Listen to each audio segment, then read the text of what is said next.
بسم اللہ والصلاة والسلام علی رسول اللہ محمد وعلی آلہ واصحابہ وازواجہ اجمعین۔ آج کی مجلس رمضان کے دروس میں سے 9ویں مجلس ہے۔ سابقہ یعنی پچھلی مجلس میں جو کہ 8ویں مجلس تھی، اس میں الحمدللہ قیام اللیل کی فضیلت اور اس کی ادائیگی کی کیفیت کے بارے میں بیان مکمل ہو گیا۔ آج کی مجلس میں انشاءاللہ شب قدر لیلۃ القدر کے بارے میں بات کی جائے گی کہ لیلۃ القدر شب قدر کی فضیلت کیا ہے، اللہ سبحانہ وتعالی اور نبی کریم علیہ الصلوۃ والسلام نے اس کی کیا فضیلت بیان فرمائی ہے اور اس کی نشانیاں کیا ہیں، اور کون سی رات لیلۃ القدر کی رات ہوتی ہے۔ تو سب سے پہلے سنتے ہیں اس لیلۃ القدر شب قدر قدر کی رات کی فضیلت۔ اعوذ باللہ السمیع العلیم من الشیطان الرجیم ومن ہمزہ ونفخہ ونفثہ، بسم اللہ الرحمن الرحیم۔ انا انزلناہ فی لیلۃ القدر وما ادراک ما لیلۃ القدر لیلۃ القدر خیر من الف شہر تنزل الملائکۃ والروح فیہا باذن ربہم من کل امر سلام ہی حتی مطلع الفجر۔ ہم نے قرآن کو قدر کی رات میں نازل فرمایا، اور تم نہیں جانتے کہ قدر کی رات کیا ہے۔ قدر کی رات 1000 مہینوں سے بہتر ہے۔ اس رات میں ہر کام کے لیے فرشتے اور روح یعنی جبریل علیہ السلام اپنے رب کے حکم سے اترتے ہیں، یعنی آسمانوں سے نیچے آتے ہیں۔ وہ رات فجر تک سلامتی ہے۔ یہ ہے سورۃ القدر۔ اس میں اللہ سبحانہ وتعالی نے ہمیں بتایا کہ لیلۃ القدر کس قدر عظیم درجے اور رتبے والی رات ہے، اور اپنے آخری نبی اور رسول کریم محمد صلی اللہ علیہ وعلی آلہ وسلم کی زبان مبارک سے ہمیں یہ خبر عطا فرمائی کہ ان هذا الشهر قد حضركم وفيه ليلة خير من 1000 شهر من حرمها فقد حرم الخير كله ولا يحرم الا كل محروم۔ یہ مہینہ یعنی رمضان کا مہینہ تمہارے پاس آ گیا ہے، جس میں کہ قدر کی رات ہے، لیلۃ القدر ہے، شب قدر ہے، جو کہ 1000 مہینوں سے زیادہ خیر والی ہے۔ جو اس سے محروم رہا وہ یقیناً ہر خیر سے محروم رہا، اور قدر کی رات سے سوائے بد نصیب کے کوئی اور محروم نہیں ہوتا۔ سنن ابن ماجہ کی حدیث ہے، یہ امام البانی رحمہ اللہ نے اسے صحیح قرار دیا۔ یوں تو لیلۃ القدر کی فضیلت کے بارے میں رمضان کی فضیلت کے ذکر میں بھی ذکر کیا جا چکا ہے، پھر بھی ایک الگ موضوع کے طور پہ اس کو ذکر کیا جا رہا ہے کہ جو صرف اس کو سننا چاہے اس کے لیے الگ سے ایک الگ موضوع کے طور پہ گفتگو اور بیان میسر ہو۔ ایک اور حدیث شریف سے ہمیں یہ پتہ چلتا ہے کہ رمضان کی راتوں میں سب سے بہترین اور افضل قدر کی رات ہے۔ شب قدر سب سے بہترین اور افضل رات ہے، جیسے کہ نبی علیہ الصلوۃ والسلام نے فرمایا من قام لیلۃ القدر ایمانا واحتسابا غفر له ما تقدم من ذنبه۔ جس نے قدر کی رات ایمان اور نیک نیتی کے ساتھ قیام کیا، اس کے سابقہ گناہ معاف کر دیے جاتے ہیں۔ صحیح مسلم اور صحیح بخاری کی حدیث شریف ہے۔ گناہ کے معاف کر دیے جانے کی خبر سے کیا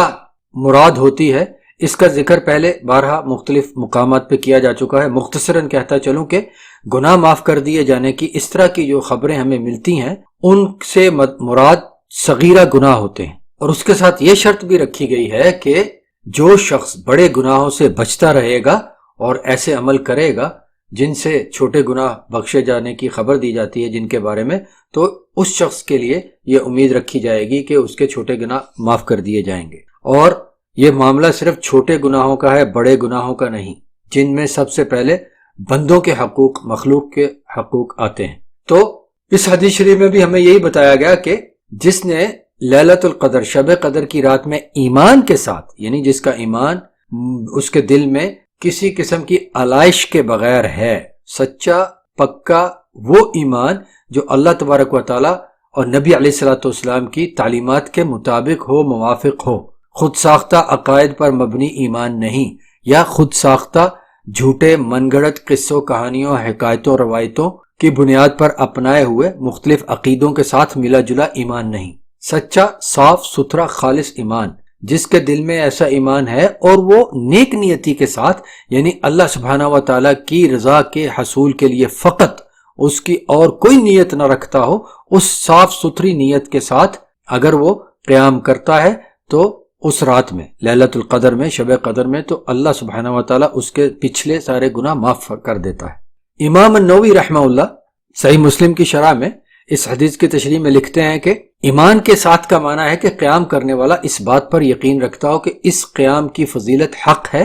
اور احتساب کا معنی یہ ہے کہ قیام کرنے والا قیام صرف اللہ تعالیٰ کی خوشنودی حاصل کرنے کی نیت سے کرے، نہ کہ لوگوں کو دکھانے کے لیے کرے، اور نہ ہی کسی اور مقصد سے۔ یعنی وہی بات جو میں نے آپ کو کچھ دوسرے الفاظ میں ابھی ذکر کی، امام النووی رحمہ اللہ نے بھی یہی کچھ فرمایا۔ اس کے بعد آتے ہیں ہم لیلۃ القدر، شب قدر، قدر کی رات کی نشانیوں کی طرف۔ عبداللہ ابن عباس رضی اللہ تعالی عنہما سے روایت ہے کہ رسول اللہ علیہ الصلوۃ والسلام نے ارشاد فرمایا، لیلۃ القدر سمحۃ طلقۃ لا حارۃ ولا باردہ تصبح الشمس صبیحتها ضعیفۃ حمراء۔ قدر کی رات نرمی والی، معتدل ہے، نہ گرم نہ ٹھنڈی۔ اس رات کی صبح سورج کی روشنی کمزور اور سرخی مائل ہوتی ہے۔ حدیث شریف صحیح ہے، امام البانی نے اس کو صحیح الجامع الصغیر و زیادتہ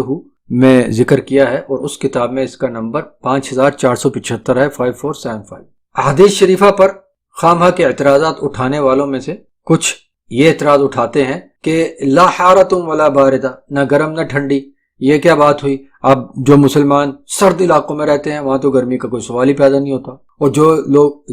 مسلمان سخت شدید گرم علاقوں میں رہتے ہیں وہاں ٹھنڈے ہونے کا کوئی امکان نہیں ہوتا، تو پھر یہ کیسے پہچانی جائے گی؟ یہ حدیث تو سمجھ میں نہیں آتی بھائی، یہ ٹھیک نہیں لگتی۔ جبکہ ایک صحیح عقل والا اس بات کو اچھے طریقے سے سمجھ سکتا ہے کہ جہاں بھی جس علاقے میں جو کوئی مسلمان ہے، اس کے علاقے کے مطابق جو اس کا معمول کا موسم ہے، اس کے مطابق وہ اس کو سمجھے گا کہ وہ معتدل رہے گا موسم اس رات میں، نہ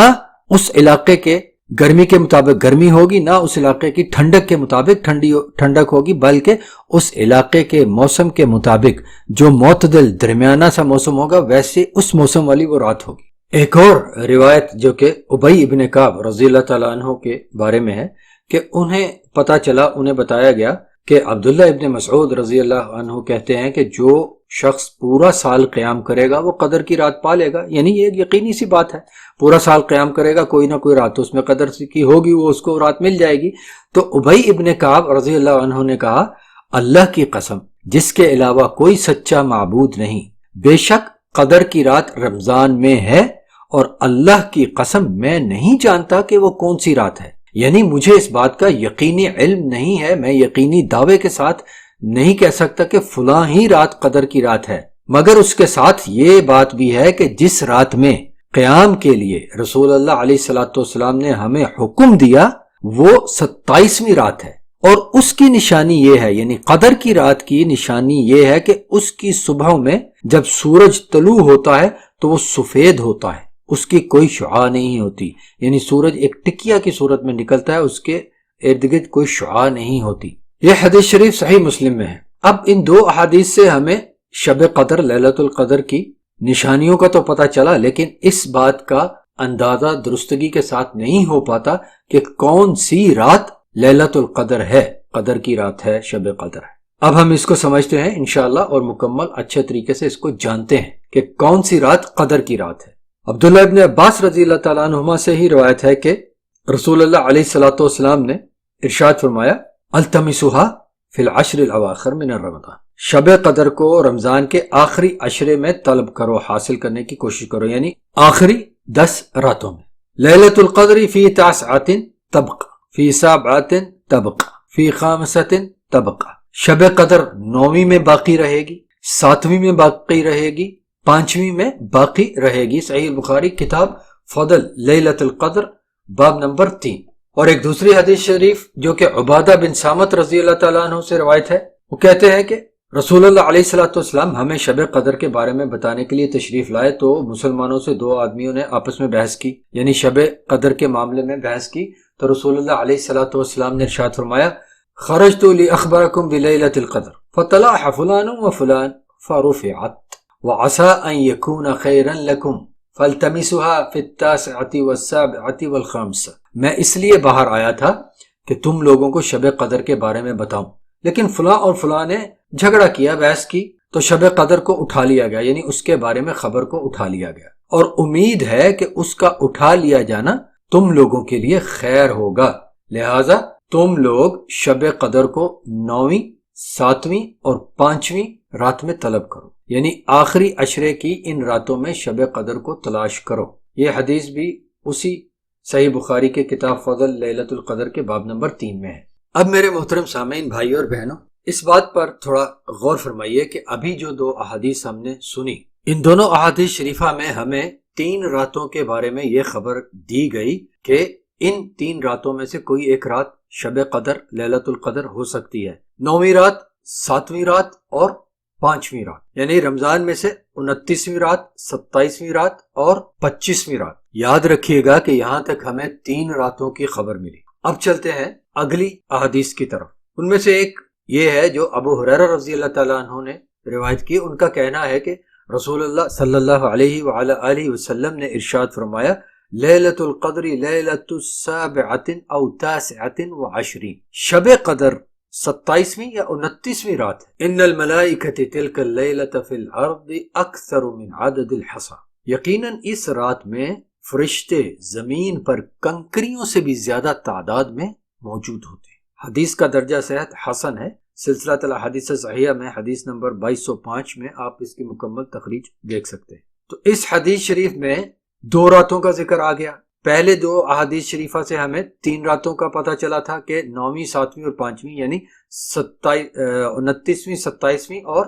25ویں رات۔ اب اس تیسری حدیث شریف میں ہمیں پتہ چلا کہ 25ویں کا ذکر نہیں رہا، 27ویں اور 29ویں کا ذکر باقی رہا۔ اب آگے چلیے۔ امیر المومنین، ایمان والوں کے ماموں معاویہ بن ابی سفیان رضی اللہ عنہما کا کہنا ہے کہ رسول اللہ علیہ الصلوۃ والسلام نے ارشاد فرمایا، لیلۃ القدر لیلۃ 27 شب قدر 27ویں رات ہے۔ یہ حدیث شریف سنن ابو داؤد میں ہے اور حدیث صحیح ہے۔ اس حدیث شریف سے وضاحت کے ساتھ پتہ چل گیا کہ شب قدر لیلۃ القدر 27ویں رات ہے۔ ذرا ایک خلاصے کے طور پہ ہم اس چیز کو پھر سے لے کے، اس موضوع کو لے کے خلاصہ کرتے ہوئے چلتے ہیں۔ ابھی تک جو احادیث ہم نے سنی، ان احادیث میں ہمیں شب قدر کے بارے میں یہ خبریں ملی کہ شب قدر رمضان کی آخری 10 راتوں میں ہے۔ دوسری خبر یہ کہ شب قدر 29ویں، 27ویں یا 25ویں رات ہے۔ تیسری خبر کہ شب قدر 29ویں یا 27ویں رات ہے۔ اور چوتھی اور آخری خبر شب قدر 27ویں رات ہے۔ اور یہی وہ بات ہے جو سب سے زیادہ درست ترین بات ہے۔ یوں تو شب قدر کے بارے میں بہت سے اقوال منقول ہیں، بہت سی باتیں ملتی ہیں ہمیں کتابوں میں۔ امام ابن حجر العسقلانی رحمہ اللہ نے اپنی معروف کتاب جو صحیح بخاری کی شرح ہے، جس کا نام فتح الباری ہے، اس میں علماء کرام کے 46 مختلف اقوال نقل کیے ہیں، لیکن جو بات سب سے زیادہ درست معلوم ہوتی ہے وہ یہی ہے کہ 27ویں کی رات ہی شب قدر ہے۔ کیوں؟ کیونکہ اوپر ذکر کی گئی احادیث میں سے سب سے آخر میں بیان کردہ حدیث جو کہ امیر المومنین معاویہ رضی اللہ تعالیٰ عنہ کی بیان کردہ ہے، اس حدیث میں صراحت کے ساتھ، وضاحت کے ساتھ رسول اللہ علیہ الصلوۃ والسلام نے شب قدر کو واضح فرما دیا کہ وہ 27ویں رات ہے۔ اس کے علاوہ اور بھی ہمیں ایسے بہت سے شواہد ملتے ہیں، ایسی بہت سی حدیث ملتی ہیں جن میں نبی علیہ الصلوۃ والسلام کا عمل بیان کیا گیا ہے، جو اس بات کو، اس خیال کو بہت زیادہ یقین اور پختگی دیتا ہے کہ شب قدر، لیلۃ القدر، قدر کی رات 27ویں رات ہی ہے۔ سنیے، ابی ذر رضی اللہ تعالی عنہ کہتے ہیں کہ ہم نے رمضان میں نبی اللہ صلی اللہ علیہ وعلی آلہ وسلم کے ساتھ روزے رکھے۔ نبی علیہ الصلوۃ والسلام نے سارا مہینہ ہمارے ساتھ کوئی قیام نہیں فرمایا۔ جب 7 دن رہ گئے، یعنی 23ویں رات ہوئی، تو رسول اللہ صلی اللہ علیہ وعلی آلہ وسلم نے ہمیں رات کے تیسرے حصے تک نماز پڑھائی۔ جب 6 دن رہ گئے، یعنی 24ویں رات ہوئی، تو انہوں نے کوئی نماز نہیں پڑھائی۔ جب 5 دن رہ گئے، یعنی 25ویں رات ہوئی، تو رسول اللہ علیہ الصلوۃ والسلام نے ہمیں آدھی رات تک نماز پڑھائی۔ تو میں نے عرض کیا، اے اللہ کے رسول، آپ اس رات کا قیام ہمارے لیے پورا فرما دیں۔ تو انہوں نے ارشاد فرمایا، اگر کوئی شخص امام کے ساتھ، امام کے نماز پڑھنے تک نماز پڑھتا ہے، تو اس کے لیے پوری رات کے قیام کا اجر لکھا جاتا ہے۔ پھر جب 4 دن رہ گئے یعنی 26ویں رات ہوئی تو انہوں نے کوئی نماز نہیں پڑھائی۔ پھر جب 3 دن رہ گئے یعنی 27ویں رات ہوئی، اب توجہ سے سنیے، مزید توجہ سے سنیے، امید ہے کہ پہلے بھی آپ توجہ سے ہی سنتے چلے آ رہے ہوں گے،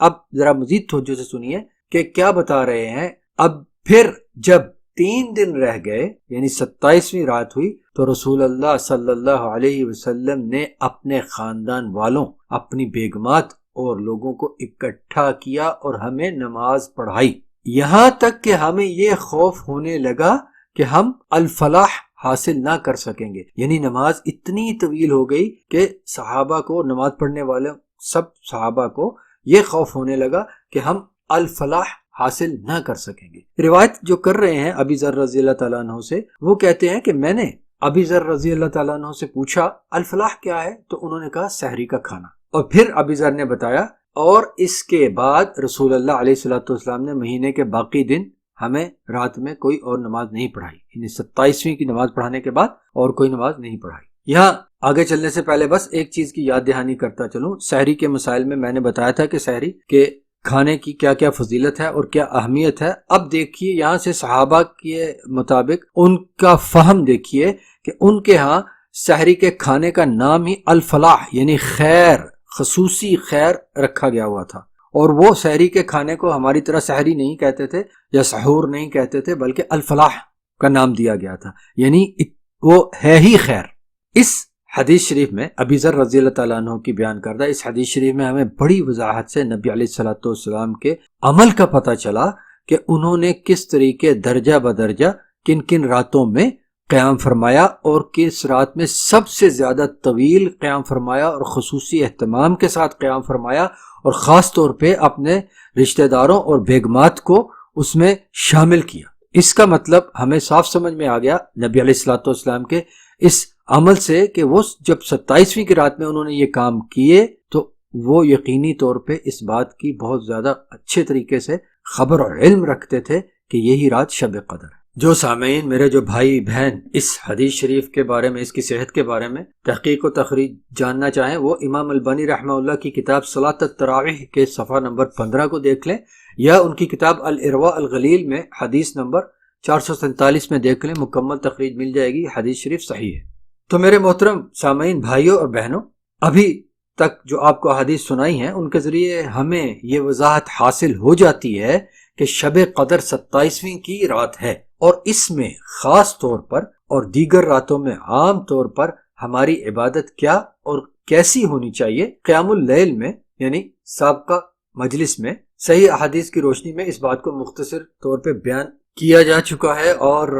وضاحت اور تفصیل کے ساتھ ایک کتابچے کی صورت میں اور ایک طویل مضمون کی صورت میں بھی اس کا بیان ہو چکا ہے، جس کا ذکر سابقہ مجلسوں میں کیا جا چکا ہے، اور میرے بلاگ کے ذریعے اگر آپ رمضان والے صفحے پر جائیے تو وہاں سے آپ کو دیگر مضامین کے اور اس کتاب کے روابط مل سکتے ہیں۔ الحمدللہ یہ سب کچھ برقی ذرائع کے ذریعے نشر شدہ ہے۔ جو میرے بھائی اور بہن ان معاملات کو مزید تفصیل سے جاننا چاہیں وہ وہاں سے مطالعہ فرما لیجئے۔ الحمدللہ شب قدر کی فضیلت اور اس کی نشانیوں اور کون سی رات شب قدر ہے، اس کے بارے میں، ان تینوں معاملات کے بارے میں گفتگو مکمل ہوئی۔ امید کرتا ہوں کہ سب سننے والوں کے لیے یہ تینوں ہی معاملات انشاءاللہ اتنی سی گفتگو سے واضح ہو چکے ہوں گے۔ اب آخر میں آپ صاحبان کے سامنے میں شب قدر کی دعا پیش کرتا ہوں۔ یہ دعا جو کہ ایمان والوں کی والدہ محترمہ عائشہ رضی اللہ تعالی عنہا نے روایت کی ہے کہ انہوں نے نبی کریم علیہ الصلوۃ والسلام سے عرض کی کہ یا رسول اللہ ارأیت ان علمت ای لیلۃ القدر ما اقول فیہا، کہ اے اللہ کے رسول، اگر میں یہ جان لوں کہ لیلۃ القدر کون سی ہے تو میں اس رات میں کیا کہوں؟ تو نبی کریم علیہ الصلوۃ والسلام نے ارشاد فرمایا قولی اللہم انک عفو تحب العفو فاعف عنی، اے اللہ آپ معاف کرنے والے ہیں، درگزر کرنے والے ہیں، اور آپ کو درگزر کرنا، معاف کرنا پسند ہے، پس لہٰذا آپ مجھ سے درگزر فرمائیے، یعنی مجھے معاف کیجئے، میری غلطیاں، خطائیں، کوتاہیاں، گناہ، ان سے درگزر فرمائیے۔ یہ حدیث شریف ابن ماجہ میں بھی ہے اور سنن الترمذی میں بھی ہے، اور سنن الترمذی کی مطبوعات جو ہیں، جو چھپی ہوئی کتابیں ہیں، ان میں سے کچھ میں ایک لفظ کے اضافے کے ساتھ یہ دعا مذکور ہے، وہ یوں کہ اللہم انک عفو کریم، عفو کے ساتھ عفو کریم، کریم کا لفظ اس کا اضافہ ہے، جس کے بارے میں امام البانی رحمہ اللہ نے تحقیق کرتے ہوئے اپنی کتاب سلسلہ صحیحہ میں اس کو بڑی وضاحت کے ساتھ ثابت کیا کہ یہ جو لفظ کریم ہے یہ اضافہ ہے، یہ نبی علیہ الصلوۃ والسلام کی عطا کی ہوئی، تعلیم کی گئی، بتائی ہوئی دعا میں سے نہیں ہے۔ جو دعا نبی علیہ الصلوۃ والسلام کے الفاظ مبارک کے طور پر ثابت ہوتی ہے وہ صرف اتنی ہے کہ اللہم انک عفو تحب العفو فاعف عنی۔ لہذا ہم سب کو چاہیے کہ ہم شب قدر کی عبادات میں اس دعا کا کثرت سے تکرار کرتے رہیں، لیکن صرف عربی الفاظ ادا کرتے ہوئے نہیں، بلکہ ان الفاظ کے معانی، مفاہیم ہمارے دل اور دماغ میں ساتھ ساتھ حاضر رہنے چاہیے، اور مکمل یقین کے ساتھ حاضر رہنے چاہیے کہ واقعتاً اس میں کوئی شک نہیں کہ اللہ سبحانہ و تعالی عفو ہے، درگزر کرنے والا ہے، تو اور عفو درگزر کرنے کو پسند کرتا ہے۔ لہذا اللہ سبحانہ و تعالیٰ سے ہم یہ دعا کر رہے ہیں اس کے آخری نبی اور رسول کریم محمد علیہ الصلوۃ والسلام کی دی ہوئی تربیت اور تعلیم کے مطابق کہ اللہ تبارک و تعالیٰ ہمارے گناہوں، کوتاہیوں، غلطیوں سے درگزر فرمائے۔ شب قدر کے معاملات کے بیان میں پہلے 3 چیزیں گزر چکی اور یہ چوتھی اور آخری چیز تھی شب قدر کی دعا۔ انشاءاللہ اگلی مجلس میں، جو کہ رمضان کے دروس کے سلسلے میں 10ویں مجلس ہوگی، اس مجلس میں انشاءاللہ ہم حاملہ اور دودھ پلانے والی خواتین یعنی عورتوں کے لیے رمضان کے روزے چھوڑنے کا جو مسئلہ ہے اس کے بارے میں سمجھیں گے انشاءاللہ۔ اللہ سبحانہ و تعالی ہم سب کو اور ہمارے سب کو رمضان کی برکتوں میں سے وافر حصہ عطا فرمائے، اور ہمیں اس کے آخری نبی اور رسول کریم محمد صلی اللہ علیہ وعلی آلہ وسلم کی سنت مبارکہ کے مطابق، صحیح ثابت شدہ سنت مبارکہ کے مطابق عبادت کرنے کی اور عقائد اپنانے کی توفیق عطا فرمائے، اور ہر خلاف سنت کام سے بچائے۔ والسلام علیکم ورحمۃ اللہ وبرکاتہ۔